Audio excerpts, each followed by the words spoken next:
Bonjour et bienvenue pour cette 32e étape de notre voyage à travers l'Atlas des îles abandonnées de Judith Chalansky. Aujourd'hui, nous resterons dans l'océan Pacifique et nous allons aller visiter la petite île de Banaba, juste là, au bout de mon doigt.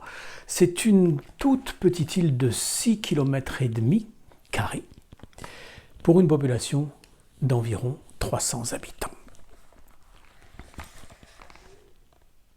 L'outil essentiel des banabans est fabriqué en bois d'amandier sauvage et dans de la carapace de tortue taillée en pointe. Il sert à graver l'encre dans la peau, l'encre étant une pâte foncée faite de cendres de coco mêlée de sel et d'eau fraîche.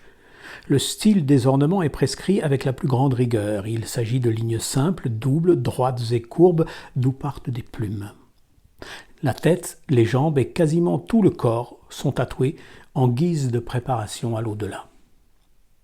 L'âme du mort migre vers l'ouest, où Nei Karamakuna, la femme à la tête d'oiseau, lui barre la route en réclamant sa nourriture préférée, les motifs tatoués dans la peau. De son bec puissant, elle extrait l'encre des membres et du visage. En remerciement, elle fait don aux morts dieux semblables à ceux des esprits, qui lui permettent de s'orienter sans peine au royaume des ombres.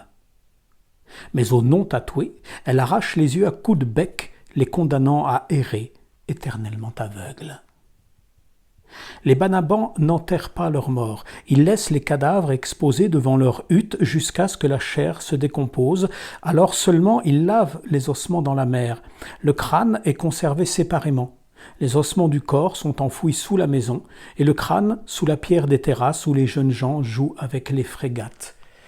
Et cette coutume d'enterrer, je fais juste une petite parenthèse, cette coutume d'enterrer les crânes sous la maison, c'est quelque chose qu'on retrouve dans le tout premier roman d'Herman Melville, Typee, dans lequel il conte son aventure de presque 2 mois de vie au sein d'une population d'une île polynésienne. Cette petite île de Typee, d'ailleurs, aurait très bien pu trouver sa place dans cet atlas des îles imaginaires. Je poursuis. Tout en dansant, les jeunes visent d'un jet de pierre les oiseaux apprivoisés jusqu'à ce qu'ils ne puissent plus faire un pas, les ailes écrasées au sol. Et pourtant, ce sont les oiseaux qui créèrent ce pays. Ils nichaient sur de rondes éminences émergées, où ils déposaient leurs excréments qui sombraient dans l'eau, pour ensuite se pétrifier dans le récif sous forme de calcaire d'acide phosphorique.